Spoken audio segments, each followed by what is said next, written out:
politisi rubah ini justru dia lebih sering menggunakan cara-cara yang tidak langsung gitu ya. Jadi lebih cerdik sebenarnya gitu. Nah, inilah karakteristik yang menurut saya melekat pada Pak Jokowi gitu ya. Strategi yang dilakukan oleh Pak Jokowi hari ini dengan turun gunung dan bahkan bukan cuma turun gunung aja gitu ya, Hmm. tapi ini udah bener-bener kampanyenya begitu masif gitu ya, blak-blakan terbuka, sudah tidak lagi memperhatikan etika sama sekali.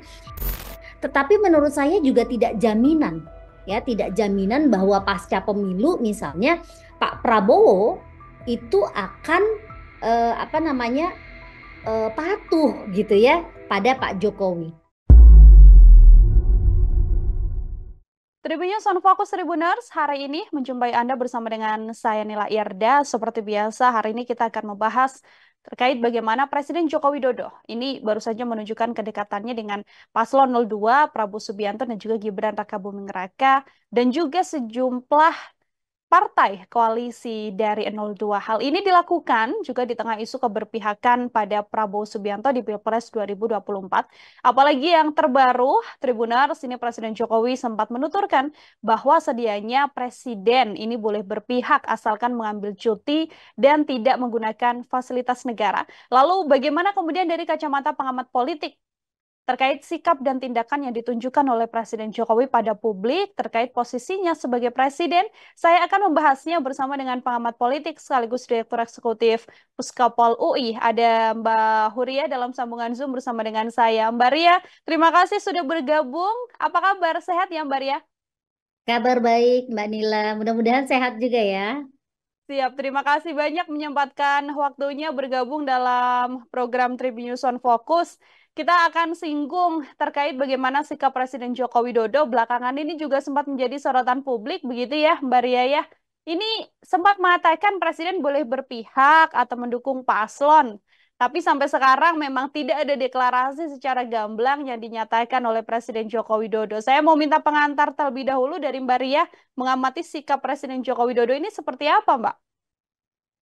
Ya kalau saya lihat ya sebenarnya kan indikasi kedekatan maupun dukungan ya Pak Jokowi terhadap kandidat tertentu dalam hal ini adalah kandidat 02 sudah bisa dibaca sejak lama gitu ya. Hmm. Jadi yang hari ini kita lihat sebenarnya adalah sikap yang lebih terbuka saja gitu ya. Tapi publik saya kira sudah bisa membaca sejak awal bahwa Pak Jokowi punya kecondongan karena memang ada konflik of interest yang sangat kuat dari Pak Jokowi di pemilu 2024 ini, di mana anaknya ya juga ikut berkontestasi menjadi cawapres dari pasangan calon 02 gitu. Nah, yang kedua yang menurut saya juga ini bisa dilihat adalah sebenarnya betapa Pak Jokowi sebagai presiden hari ini juga sedang memperlihatkan gitu. Eh, Politik kepentingan itu ya konflik politik kepentingan itu ternyata memang sangat rentan Hmm? memunculkan penyalahgunaan kekuasaan. Persis hari inilah yang saya kira diperlihatkan oleh Pak Jokowi gitu ya dengan melakukan serangkaian pertemuan terbuka lalu juga memanfaatkan kunjungan-kunjungannya dalam kapasitasnya sebagai kepala negara untuk menyisipkan pesan-pesan kampanye ya meskipun tidak terang-terangan karena memang ada konflik kepentingan lain, yaitu untuk memanfaatkan dan memaksimalkan sumber-sumber daya negara yang bisa digunakan oleh Pak Jokowi sebagai pejabat pemerintahan gitu ya, dengan tetap menyisipkan pesan kampanye tadi. Itu kalau kita lihat secara umum gitu ya, Mbak Nila. Hmm. Artinya kalau dari Mbak Ria mengamati ini ada pemanfaatan jabatan presiden yang kemudian dilakukan oleh Jokowi sebagai politisi untuk kemudian bisa membantu juga paslon 02 untuk kemenangannya. Seperti itu, Mbak. Jelas sekali gitu, karena memang kan celah regulasinya ya. Jadi saya melihat pertama eh, kalau dari kacamata Pak Jokowi gitu ya, ini kan ada Hmm? celah regulasi yang memang sangat besar ya soal klausul bahwa presiden boleh berkampanye gitu ya. Aturan ini kan kalau kita cek lagi sebenarnya di dalam Undang-Undang Pemilu ini lebih mengakomodir pada presiden yang kebetulan berkampanye karena posisi dia sebagai calon petahana Ya, Ya. ini bisa kita lihat pada kasus 2019 gitu ya. Ketika Pak Jokowi mencalonkan kembali dengan posisinya dia sebagai presiden, tentu saja dia sebagai calon petahana bisa berkampanye dengan mengajukan cuti khusus, ya. Nah, hari ini masalahnya Pak Jokowi bukanlah calon, ya. Dia bukan kandidat, dia juga bukan bagian dari tim ses resmi, ya kan tidak terdaftar kan, Hmm. sehingga tidak bisa gitu ya berkampanye untuk kandidat tertentu gitu. Jadi celah regulasi ini interpretasi terhadap aturan bahwa presiden bisa berkampanye gitu ya ini diinterpretasikan secara keliru saya kira gitu ya oleh Pak Jokowi. Tapi kekeliruan itu saya yakin bukan kekeliruan yang tidak disengaja gitu ya. Karena kita bisa melihat sebenarnya ketika Pak Jokowi tidak firm ya dia tidak mengambil cuti sebagai presiden gitu ya dia juga tidak mendaftarkan dirinya atau meminta didaftarkan dirinya sebagai bagian dari tim ses resmi atau juru bicara. Nah, dia bisa memanfaatkan jabatan publiknya sebagai kepala negara gitu dan kita bisa lihat sebenarnya serangkaian kebijakan yang diambil oleh Pak Jokowi ya termasuk dalam hal ini rapel bansos ya rapel Ya. BLT ya selama 3 bulan gitu kan kalau kita tanya misalnya kita cek lagi, ada presiden nggak sih sebelumnya gitu ya? Biasanya kan kalau rapel justru malah di belakang. Kok ini Mhm. bisa rapel di tengah-tengah gitu ya? Yang kedua, tindakan-tindakan yang diambil oleh Pak Jokowi ya memperlihatkan kepada publik secara terbuka di mana dia ya sedang dalam posisinya sebagai kepala negara, kepala pemerintahan bertemu dengan kandidat tertentu gitu ya. Dan itu dilihat oleh publik. Meskipun dikemas dalam entah itu kunjungan daerah gitu ya atau kemarin gitu ya makan bakso bareng gitu ya. Tapi kan publik membaca apa yang tersirat dari tindakan-tindakan maupun juga kebijakan yang diambil oleh Pak Jokowi. Ini memang tadi yang sempat disampaikan oleh Mbak Ria, makan bakso bersama, kemudian memang kerap sekali menunjukkan kemesraan seperti makan beberapa waktu lalu bersama dengan Prabowo Subianto. Tapi ini kan kesan jor-joran yang disampaikan atau yang ditunjukkan Presiden Joko Widodo kemudian tidak sejalan dengan omongan dari Presiden Jokowi, tidak secara gamblang begitu ya, mengatakan, iya saya mendukung Paslon 02. Ini memang kalau menurut Mbak Ria memang sengaja Presiden Jokowi menahan untuk tidak secara lisan menyampaikannya atau memang ya tidak perlu disampaikan juga toh juga hanya dengan apa yang dilakukan bersama dengan Prabowo sudah jelas confirm menyatakan bahwa ya ini Jokowi mendukung Prabowo Subianto Mbak Ria. Ya, saya membacanya begini. Pertama, kalau kita perhatikan karakteristik Pak Jokowi sebagai politisi ya, Mm-mm. dan juga strategi politik gitu ya, gaya politik yang diambil oleh Pak Jokowi. eh, Pak Jokowi ini kan memang kita tahu gitu ya selama ini dia memainkan politik ala Jawa gitu ya yang tidak semuanya disampaikan terang-terangan ya tetapi lebih pada pesan-pesan tersirat gitu ya yang dilakukan oleh Pak Jokowi dengan gestur tangannya misalnya atau dengan ucapannya yang membuat orang menginterpretasikannya misalnya berasosiasi atau misalnya dia sedang mengarah pada sosok tertentu gitu ya. Itu politik ala Jawa seperti itu memang ya, tidak belak-belakan gitu ya. Tetapi manuver-manuvernya bisa dibaca oleh publik.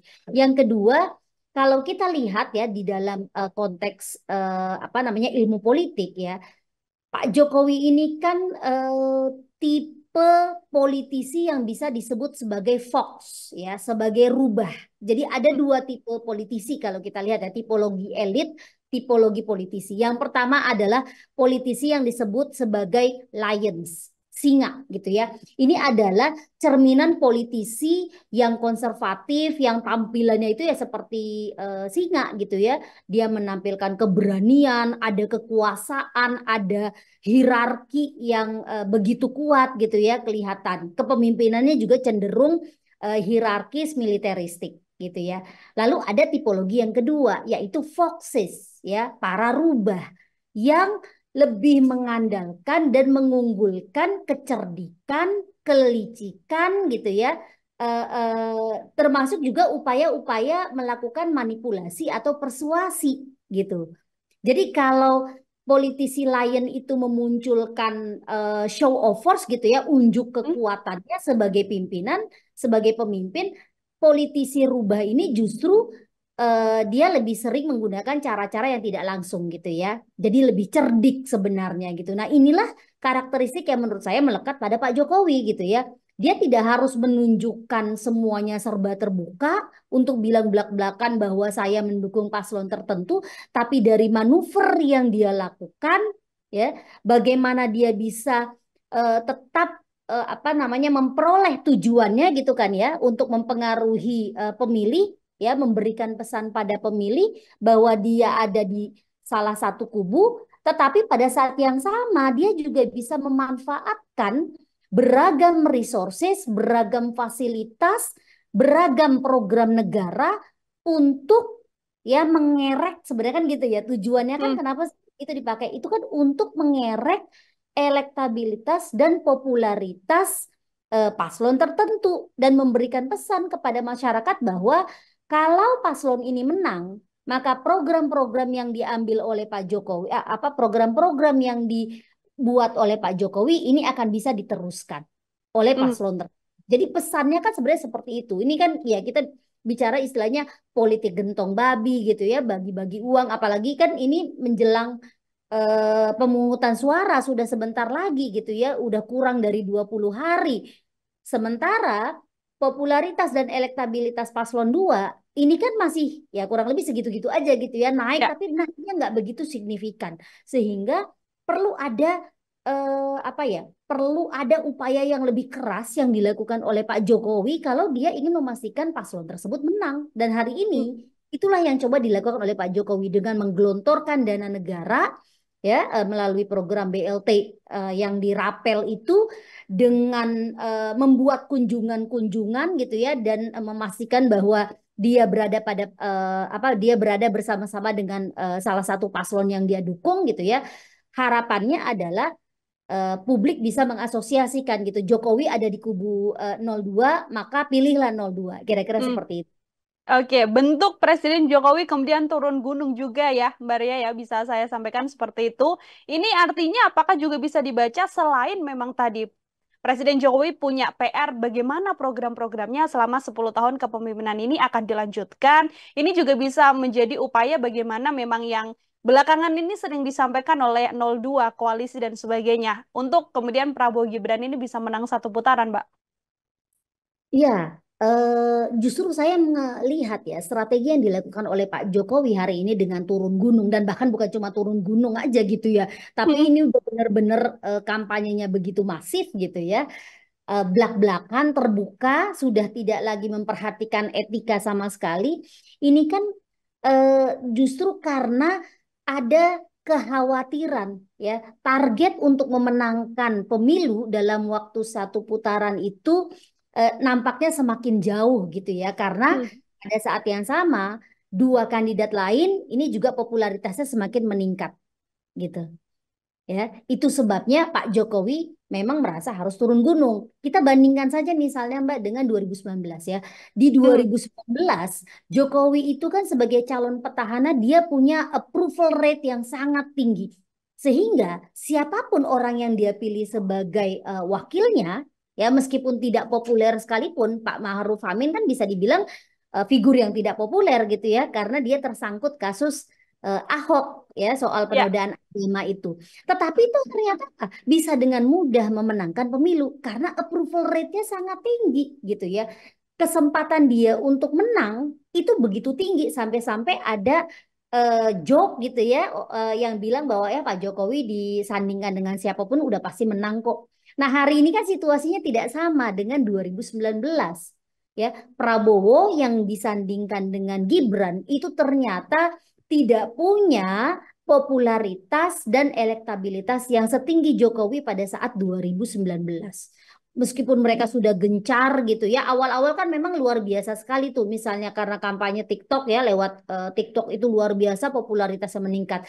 Tapi karena kontestan lain juga mulai meningkat popularitasnya, mereka punya strategi kampanye yang juga menarik gitu ya untuk publik. Belum lagi kita bicara soal ada isu gitu ya. Kalau 2019 kan Pak Jokowi tidak punya isu soal pelanggaran konstitusi dan lain Hmm. sebagainya gitu ya. Hari ini Prabowo sebagai figur masih punya catatan rekam jejak yang bermasalah.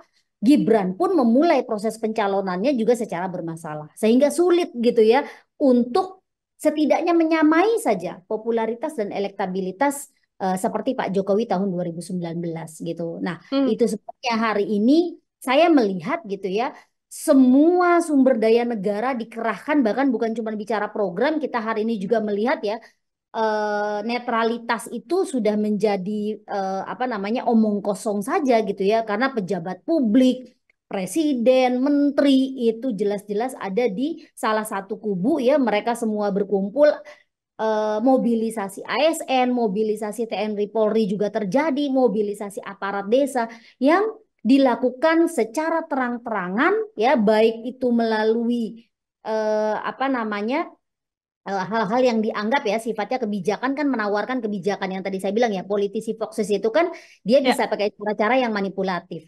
Tawaran soal perpanjangan masa jabatan kepala desa misalnya itu kan juga jadi satu cara untuk menarik dukungan dari aparat desa gitu. Nah, Hmm. ini yang terjadi hari ini gitu ya. Semua kekuatan negara, semua sumber daya negara sedang dikerahkan untuk memenangkan pasangan calon 02 yang kondisinya mereka tidak punya popularitas dan elektabilitas yang cukup tinggi untuk pada level aman ya bisa memenangkan pemilu dalam satu putaran.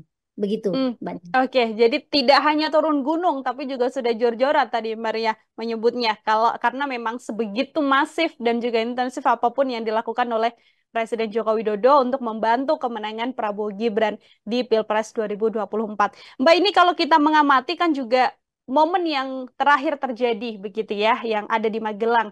Atau bagaimana kemudian Presiden Jokowi juga melakukan kunjungan ke wilayah Jawa Tengah begitu ya. Ini juga apakah juga bisa dibaca bagaimana kemudian Presiden Jokowi ini mencoba untuk bisa menggerus kandang banteng yang kita tahu di Jawa Tengah yang mana selama ini elektabilitasnya memang masih dimenangkan oleh pasangan Ganjar Pranowo dan juga Mahfud MD. Kalau bicara soal Pak Jokowi dengan PDIP ya, suara Pak Jokowi itu kan di 2014 dan di 2019 itu ada dua sumbernya. Ya, Hmm. pertama adalah basis pendukungnya PDIP, yang kedua adalah basis pendukung Jokowi yang digerakkan oleh kelompok relawan. Ya, kalau kita lihat secara matematis, memang suaranya Pak Jokowi melampaui suaranya PDIP. Ya, Hmm. suara PDIP kan hanya 18%, sementara Jokowi bisa mencapai 50-an% gitu ya. Jadi ada gap ya yang sebenarnya memperlihatkan suara Pak Jokowi lebih besar daripada PDIP, tapi bukan berarti ya bahwa 50-an% itu betul-betul suara aman yang absolut pasti akan mendukung Pak Jokowi dan akan ikut pilihan politik Pak Jokowi. Karena Banteng sudah punya pilihannya sendiri gitu ya. PDIP kan sudah punya pilihannya sendiri yaitu Hmm. Ganjar Pranowo. Nah, itu sebabnya yang juga sedang diperlihatkan Pak Jokowi adalah upaya dia ya untuk menarik sebanyak mungkin suara pendukung apa namanya PDIP gitu ya, yang basisnya kan memang kita tahu salah satunya paling banyak adalah di Jawa Tengah gitu. Hmm. Jadi strategi untuk merebut suara PDIP atau juga pendukung Ganjar Pranowo di Jawa Tengah ya dengan menghapus gitu ya, menghapus jejak kampanyenya Pak Ganjar. Itu sebabnya misalnya kita lihat ya kampanyenya Ganjar itu diikuti begitu ketat. Jadi bayangkan kalau misalnya Jokowi mengambil cuti kampanye gitu ya, dia secara resmi menjadi jubir, dia kan tidak akan bisa melakukan itu. Karena yang dilakukan hari ini oleh Pak Jokowi ya yang paling menguntungkan buat dia adalah dengan turun ke jalan sebagai apa dengan turun ke masyarakat dengan posisi sebagai presiden membagi-bagikan langsung gitu ya bantuan-bantuan dan juga program negara kepada masyarakat sambil menyisipkan tadi ya pesan kampanye. Nah, itu strategi kalau yang kita lihat ke 0 apa namanya 03 gitu ya untuk Hmm. merebut suara 03. Pada saat yang sama kan kita juga bisa melihat sebenarnya strategi lain untuk merebut atau membatasi ya membatasi dukungan kepada 01, ya kan? Kita tahu misalnya dalam beberapa pemberitaan media massa ya kan ada persoalan izin gitu ya yang dipersulit gitu ya, atau misalnya eh, kasus korupsi itu justru malah dipolitisasi. Kita bisa lihat nih ya, eh, ada apa namanya pejabat publik gitu ya yang misalnya sebelumnya diperiksa gitu ya oleh KPK, tapi setelah mendukung kubu tertentu dia kemudian tidak diperiksa kembali gitu Hmm. ya. Jadi ini kelihatan sekali gitu ya, berbagai cara dimainkan. Ini politik yang menurut saya memang politik yang sangat kotor yang sedang diperlihatkan oleh kekuasaan hari ini gitu ya. Praktik politik yang sangat koruptif, yang sangat kotor, bukan hanya melanggar konstitusi, tetapi juga memanfaatkan sumber daya dan fasilitas negara untuk kepentingan politik elektoral. Oke, baik. Terakhir dari saya, Mbak Ria, ini tampak sekali bagaimana kemudian Capres nomor urut 2 Prabowo Subianto yang seolah selalu berpegangan pada Presiden Joko Widodo begitu ya, untuk kemudian nantinya apabila terpilih sebagai presiden, apakah mungkin nantinya Prabowo bisa menghilangkan bayang-bayang Presiden Jokowi dan memang murni akan bekerja ya melanjutkan kinerja, namun juga sudah ada gagasan baru juga jadi dari presiden, atau justru memang nantinya ya selama kepemimpinan berlanjut masih akan dalam tanda kutip bisa digerakkan oleh Presiden Jokowi. Silahkan, Mbak Ria. Eh, ini menarik ya, karena pertama ya saya melihatnya begini. Kalau dari sisi Pak Prabowo, pemilu 2024 ini kan bisa dibilang mungkin pemilu terakhirnya Pak Prabowo gitu ya, Ya. pertaruhan terakhirnya Pak Prabowo untuk bisa menjadi presiden. Dan dia tahu bahwa untuk memenangkan pemilu, kalau pakai cara yang lama seperti yang dia lakukan di 2014 dan di 2019, itu ternyata tidak bisa efektif gitu ya. Jadi meniru Jokowi gitu ya, mengikuti resepnya Jokowi itu masih dianggap sebagai strategi yang efektif gitu. Dan Hmm. hari ini kita bisa melihat ya bagaimana kemasan kampanyenya 02 itu sangat jauh berbeda daripada Prabowo di 2014 dan di 2019 Hmm. gitu. Ada memang indikasi bahwa Pak Jokowi tentu saja akan tetap berpengaruh di balik layar gitu ya. Karena memang ini yang sedang dilakukan oleh Pak Jokowi. Problemnya kan kenapa Pak Jokowi harus cawe-cawe karena dia tidak punya partai. Ya, setelah dia lengser dari kursi kepresidenan, dia harus mencari safe landing gitu loh. Hmm. Dulu Pak SBY punya partai, Megawati punya partai, Pak Jokowi kan enggak. Kelompok relawan nggak bisa jadi partai. Nah, saya melihat upaya ini sedang dilakukan oleh Pak Jokowi dan nampaknya kepentingan itu bertemu gitu ya. Jadi ada kepentingan Pak Jokowi untuk tetap melanggengkan kekuasaan meskipun di balik layar, dan ada kepentingan Pak Prabowo untuk bisa berkuasa. Nah, hari ini dua kepentingan itu bertemu sehingga mereka berkoalisi. Tetapi menurut saya juga tidak jaminan, ya, tidak jaminan bahwa pasca pemilu misalnya Pak Prabowo itu akan apa namanya patuh gitu ya pada Pak Jokowi. Jadi bagaimana perimbangan kekuasaan ini bisa berjalan pasca pemilu, kita memang harus melihat nantinya gitu ya. Saya malah melihat ada kemungkinan lain, misalnya jangan-jangan bisa saja gitu ya, ketika sudah memenangkan pemilu, ya kan, Pak Prabowo akan kembali pada karakter aslinya. Jangan lupa dia juga adalah pemimpin pemimpin tunggal, pemimpin absolut ya. Dia punya partai yang besar yang bisa dibilang suara Gerindra itu kan udah pasti suaranya Prabowo gitu loh ya. Jadi Hmm. bisa saja kemudian setelah menang dia justru malah akan perlahan-lahan gitu ya menyingkirkan Pak Jokowi gitu loh, karena dia sudah punya sumber daya, sumber kekuasaan yang bisa digunakan dalam kapasitasnya misalnya nanti kalau dia terpilih sebagai presiden Hmm. gitu. Jadi Meskipun di situ ada sosok Gibran Rakabuming Raka, Mbak Ria. sosok Gibran ini kan oke, orang melihatnya adalah representasi Jokowi. Tapi Ya. pertanyaannya, apakah seorang Gibran ya bisa eh, apa namanya memobilisir misalnya kelompok Hmm. relawan? Apakah Gibran ya juga mampu untuk menghadapi para politisi senior? Ya hari ini yang ada di belakang Prabowo dan Gibran adalah para politisi senior. Yang dilihat kan bukan Gibrannya sebenarnya, Ya. ya kan? Saya melihat ya kompromi politik koalisi apa ya, koalisi terpaksa gitu ya yang sedang diambil oleh partai-partai yang ada di belakangnya kubu 02 hari ini, itu lebih melihat pada dua faktor. Ya kan, yang pertama adalah oke, faktor Prabowo, mereka ada pada satu barisan yang sama gitu ya. Yang kedua faktor Jokowi. Balik lagi tadi, dengan karakter Jokowi sebagai politisi rubah, dia juga bisa menggunakan cara-cara licik misalnya ya dengan apa? Persuasi dan intimidasi. Hmm. Ya, soal mainin kasus ini tadi gitu ya. Kasus-kasus yang melibatkan ketua-ketua umum partai, kasus-kasus yang melibatkan para politisi di partai-partai tertentu gitu ya. Ini bisa sangat rentan dimainkan oleh pemerintah gitu. Dan ini yang sedang dilakukan oleh Pak Jokowi. Nanti memang kita perlu lihat setelah pemilu apakah iya kemesraan antara Pak Jokowi dengan Prabowo akan tetap terjalin atau tidak. Oke, baik. Kita akan lihat nanti setelah 14 Februari dan bagaimana kemudian siapa yang akan bisa menduduki kursi RI 1 dan juga RI 2 menggantikan Joko Widodo dan juga Ma'ruf Amin seperti itu. Mbak Ria, terima kasih banyak untuk kebersamaan kita dalam program Tribun Fokus. Luar biasa sekali. Semoga di lain kesempatan kita bisa berbincang kembali bersama dengan Mbak Ria. Oke, terima kasih Mbak Nila. Selamat sore. Siap. Selamat sore, selamat beraktivitas kembali, Mbak Ria. Oke, terima kasih. Ya, Tribuners, demikian obrolan saya bersama pengamat politik sekaligus Direktur Eksekutif Puskapol UI, Mbak Huria. Nantikan obrolan saya lain bersama dengan sejumlah narasumber lainnya. Saya Nila Irda pamit undur diri. Terima kasih dan sampai jumpa. Download Tribun X sekarang. Menghadirkan lokal menjadi Indonesia.